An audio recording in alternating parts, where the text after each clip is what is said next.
So hello, my name is Tiffinee Scott, and I'm a certified peer recovery specialist and recovery coach, professional, and facilitator. I'm also the president of the Maryland Peer Advisory Council, where I lead advocacy around efforts for recovery and change throughout the state of Maryland. The historical content of research has always been in disparity for persons of color and marginalized communities throughout the country. My relationship to research came from the integration of coming together with IRIS to start the Peers That Count survey. What I believe is research is embedded in our core and it needs to be visualized and supported. So I invite any peer who hasn't had the opportunity to tap into research and understand the work and its findings. First, understanding who researchers are in academia, and then how the process of research works and the ethical components that stand in research. When I was first educated as a peer researcher, we had to go through extensive training in order to become a researcher, and making sure that we're protecting human subjects by asking detailed questions, receiving consent, making sure that we're fully transparent on why the research is occurring and what the outcomes would be. As I engaged into the Peers That Count survey, one of the most critical things was to meet and engage with the people behind the research project, understand the IRB process, how research comes to fruition, and also how it's disseminated too. I believe that doing mixed method surveys where we have, the qualitative and quantitative elements of research really helped me drive the understanding that research is so valuable because we had human input and also discussion, which could be disseminated and then projected to its findings.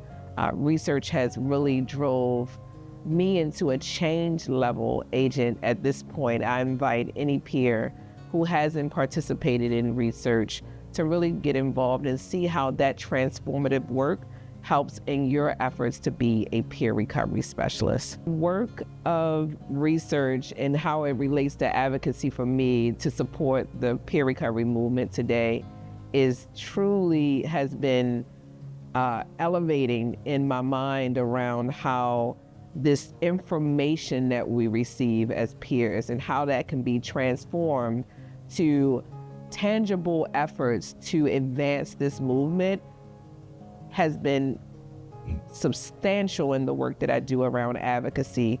I utilize the tools and the information and the results of the survey that we recently concluded for the Peers That Count, and I use that as information, really evidence-based information coming from people who have experienced addiction, experienced mental health challenges or behavioral health challenges and recovery, and form that into advocacy and transition it to policy. From policy, it goes to change, and even legislation can come from research and the findings of research. So if you haven't never tapped into a research training, and maybe this is your first introduction to research training, don't be afraid of research. I believe research is the true meaning and being of why. It's our why. And when you receive opportunities like in change elements like grant opportunities, that came from research, that came from data, and it actually came from human subjects who had opinions and reasons why we do this work today. The movement of recovery is an everlasting project. We look at research as new information, however, it has existed historically for many years. As peers, I challenge you and I call you to action to get involved. I believe this is an area that peers could thrive in. We have the knowledge, we have the skills, and we truly have the abilities to make change in the world. Tapping into academia and also research gives us another tool, a viable tool under our belt to be able to move forward in this workforce. We need others, and we need people before us, and we need people behind us. And I think that the research work that you can do from this training and many others can move the workforce forward.